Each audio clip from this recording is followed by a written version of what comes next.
Alaikum salam alaikum, bonjour tout le monde.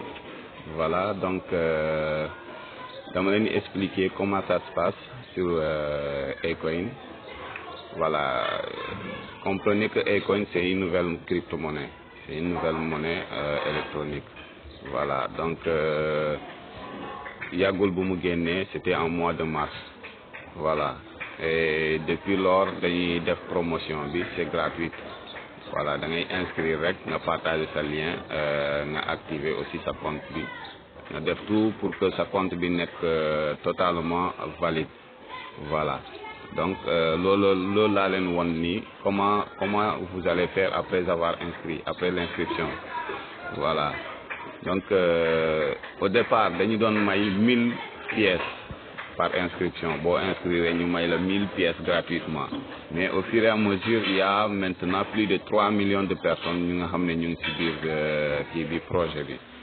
Voilà, donc au fur et à mesure nombre bi lu muy agrandir le nombre de pièces ci lay gën a jël valeur aussi. Maintenant boo inscrire dañ lay may 200 pièces. Voilà, boo inscrire dañ lay may 200 pièces et aussi sa lien bi day disponible. Comme fii man sama lien moo nekk nii léegi les personnes nouvellement inscrites ils auront 200 pièces gratuitement. Voilà, donc aussi bu ngeen inscrire ba pare comment retirer ça, c'est à travers un portefeuille électronique. Da ngay installer Atomic, da ngay installer Wamba Wallet wala nga installer Telos.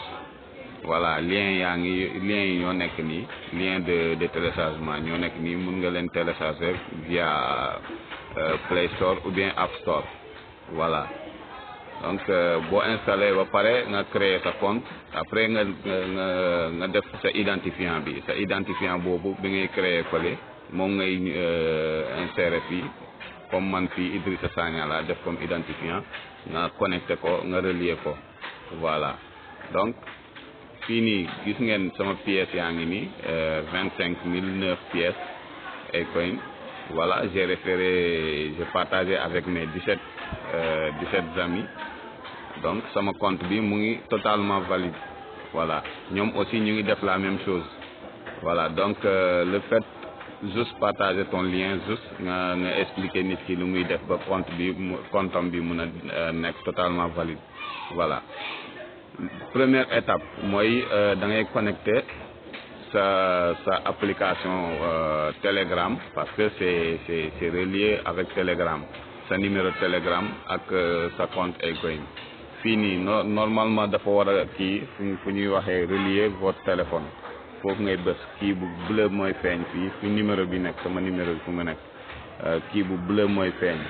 Voilà, boo cliquer foofu dañ lay yóbbu directement, dañ lay ubbi directement Telegram. Léegi Telegram foofu ngay kiiyee, foofu ngay configurer kii bi enregistrement bi.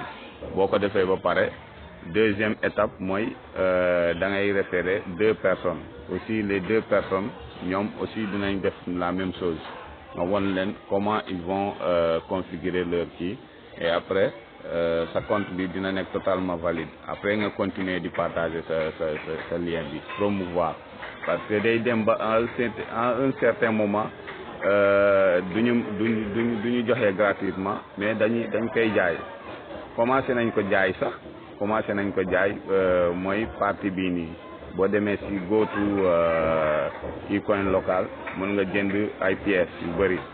Voilà, donc kii bi mooy noonu, projet bi mooy noonu, c'est juste promouvoir une nouvelle crypto-monnaie. Comme on a été en retard avec le Bitcoin, et là c'est une autre chance pour pouvoir agrandir aussi, pour pouvoir bénéficier d'une crypto-monnaie.